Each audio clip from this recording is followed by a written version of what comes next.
becoming one. Physically, emotionally, spiritually one. Even as you remain yourselves. This is one of the great mysteries of marriage, but a common feature of all successful ones. Marriage to me means the same thing it meant to me when I was young, growing up. My parents have been married for 45 years. They got married when they were 17. So my example of what marriage should be and was as good as it, in my mind, was as good as it could be.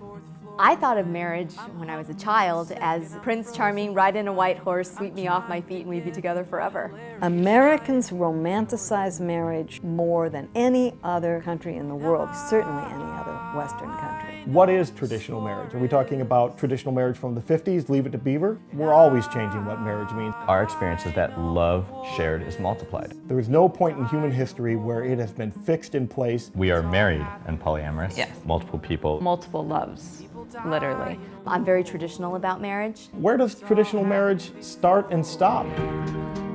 Why don't we go all the way back to the founding of the country? The Pilgrims came over. In about the 16th and 17th century, in Greece was an interesting, Egypt and Rome, ancient Mesopotamia, most of history.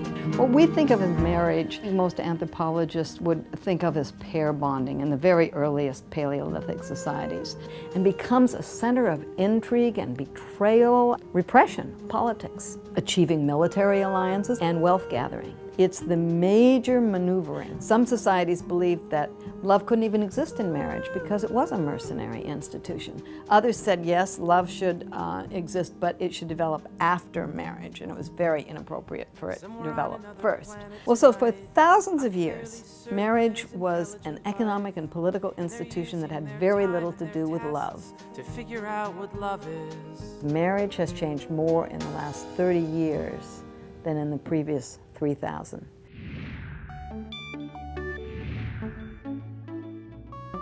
The wedding industry is kind of like the Wild West. Anything goes, you have to have alliances. There is a lot of money to be made. Wedding coordinators were only really around since the 90s, like mid-90s. There's no college to go to be a wedding expert. Not place cards, you have assigned tables.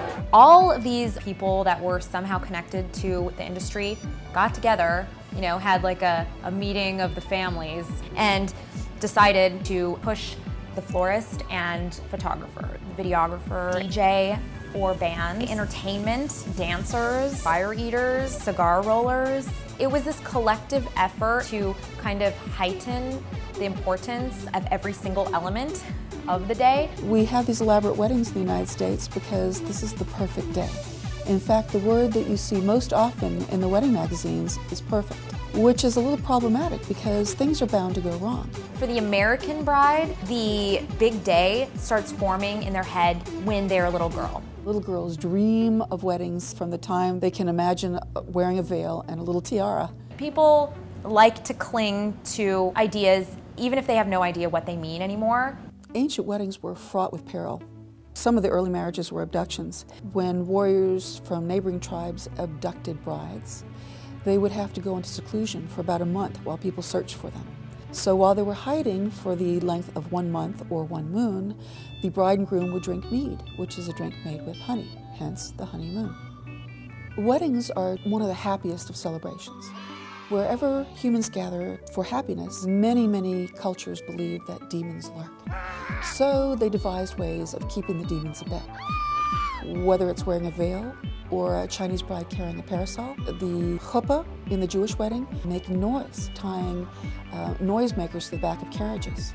There's so many traditions that are based on like weird demons and evil spirits. If you look at the history of marriage, there's a lot of traditional marriages.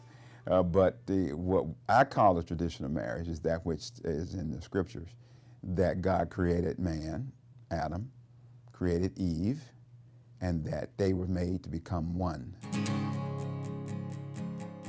California passed legal civil marriage for same-sex couples in May of 2008.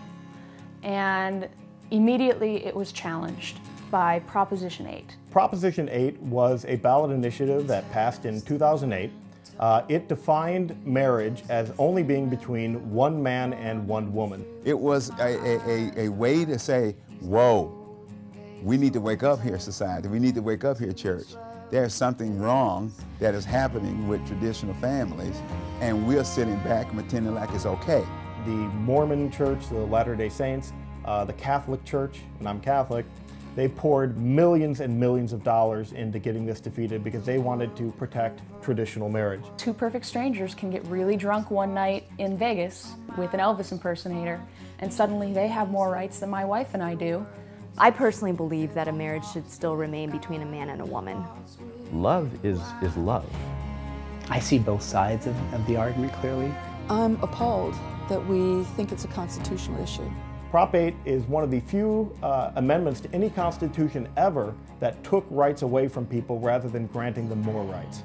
The government recognizes over 1,100 federal rights that come with the word marriage. There should be a mechanism to recognize those types of relationships, but not marriage.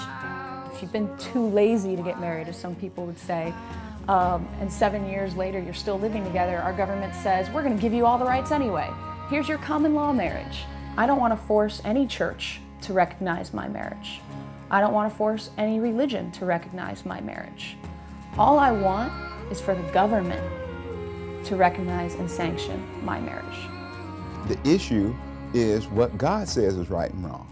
You know, Jesus never once even mentioned homosexuals or homosexuality. He didn't.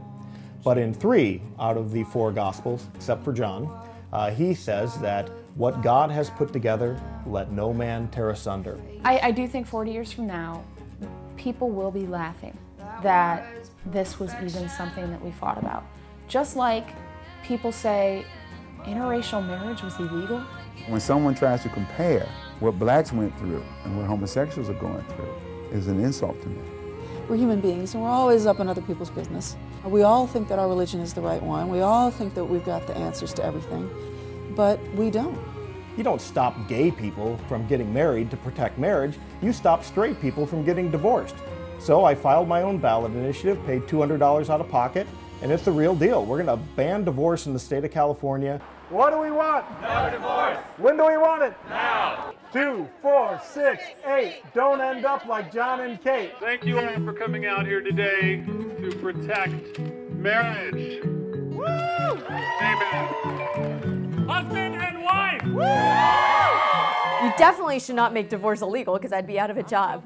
Seeing it every day, marriages today fail because there's too many options. If we were to teach marriage in a healthy way, I think that might remedy some of the predominance of divorce. The percentage, not the number, but the percentage of divorce is higher today in Christian marriages than it is in secular marriage. People fight over children. People fight over money. You're paying attorneys for the fight.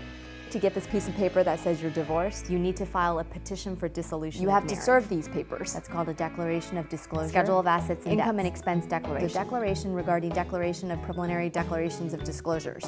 To get married, apply for a marriage license. It's 1 page.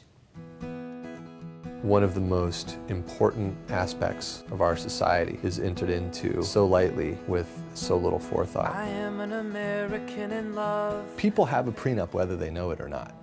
There are default rules in every state in the country about what happens to property during marriage, but 99.9% of people getting into marriage have absolutely no idea what those default rules are. So the benefit of a prenup is going in eyes wide open. What's romantic is to say, I know what I'm getting into, and I still want to get into it because I love you. There are only 4 questions of value in life. What is sacred? Of what is the Spirit made? What is worth living for? And what is worth dying for? The answer to each is the same, only love. We're better than what was traditional marriage in the past. And you know what? I hope tomorrow we have something even better than what we have today. When a good marriage works today, it works better than anyone in 10,000 years of history would ever have dared to dream. I am an American in love. So in looking at the evolution of marriage, we see an institution that until very recently had nothing to do with love. That means that all of us who marry for love, all of us, in fact, are actually compatriots, standing united in our collective defiance of what was traditional marriage. I am an American in love.